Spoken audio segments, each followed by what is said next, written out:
Okay, Professor. So, good evening from India, like, and good morning to all from GMT and people from Brazil. So today we are going to discuss about implementation of voice user interfaces as a computer interface in low Earth orbit, Lagrange points, Moon, and Mars. Yes. So there are different types of UIs.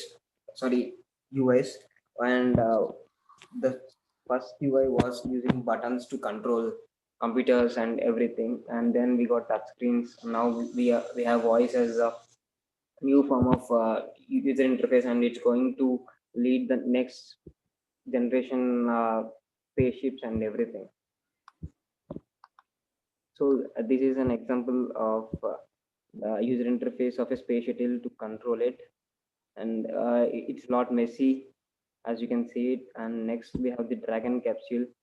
So this is the most advanced user interface to control a spacecraft, and even it's autonomous. And the next generation is the voice interfaces. So we can see the Simon, which is currently orbiting Earth in ISS. This is developed by IBM. So this helps astronauts in doing some microgravity experiments on fluids and their behaviors in microgravity, and it even has some cameras and sensors to analyze astronauts, to study them, their psychological behavior, even their mental behavior, using the sensors embedded in it. Even it has voice recognition and tone recognition, so it can behavior.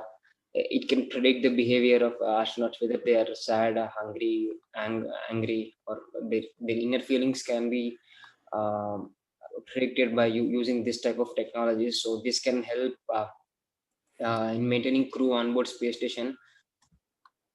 Yes. So this is Kibo. Sorry, this is a bot developed by JAXA, which is currently in Kibo station of ISS.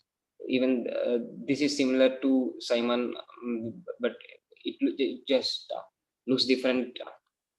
Even it has sensors in it. It navigates itself through ISS. It helps astronauts in doing microgravity experiments, and even it helps them communicate with one another.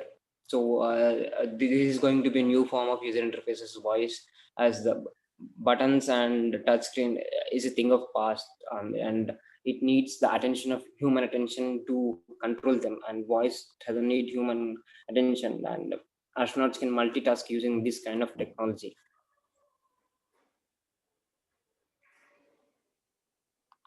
So the application areas, this can help in monitoring autonomous the systems, health of autonomous systems on board ISS. There are several systems, health systems, uh, uh, different communication systems, environmental control systems. All this can be monitored using VUIs without the without special attention of astronauts uh, checking all the parameters and data of the systems.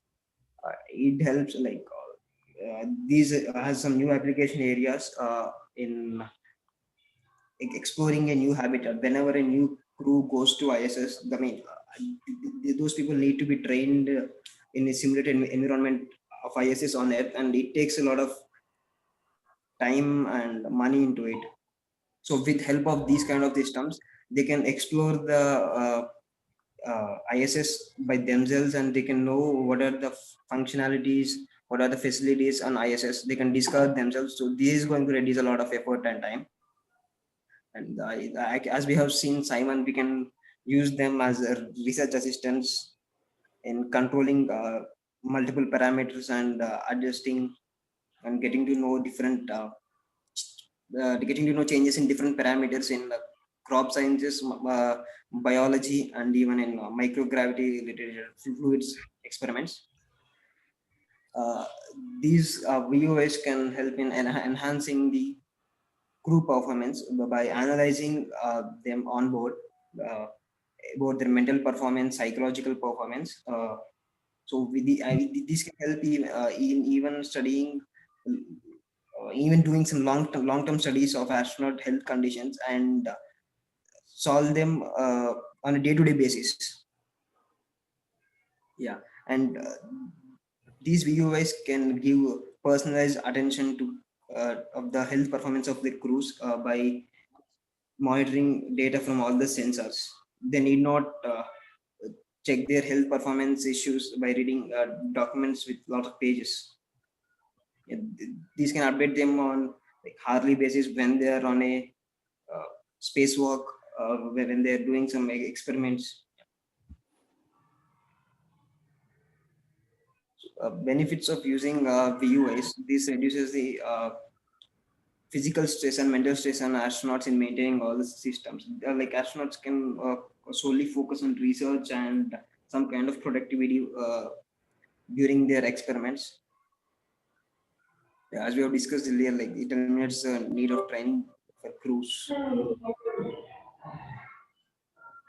Uh, there is some future study that needs to be done in using in making voice as a user interface completely.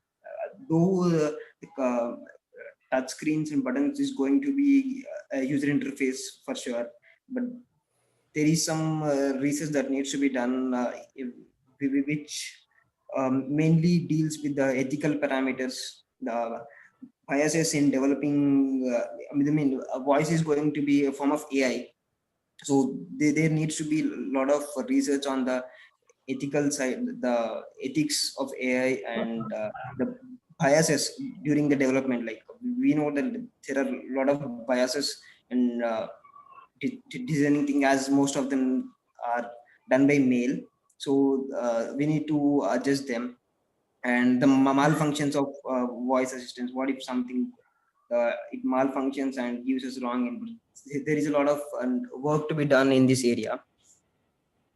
So like and these are not new to us. Like we have seen many uh, voice assistants and AIs, like the HAL from the movie Space Odyssey, and the other one from the animation movie, what is it, Wally. So they're helpful in the same way, and they have some disadvantages of similar kind. So there need to be a lot of adjustments and research that should be done.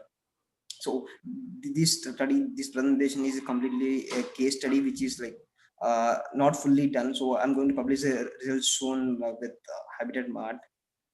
So this is just an understanding of what can be a new form of user interface in space technology. Thank you.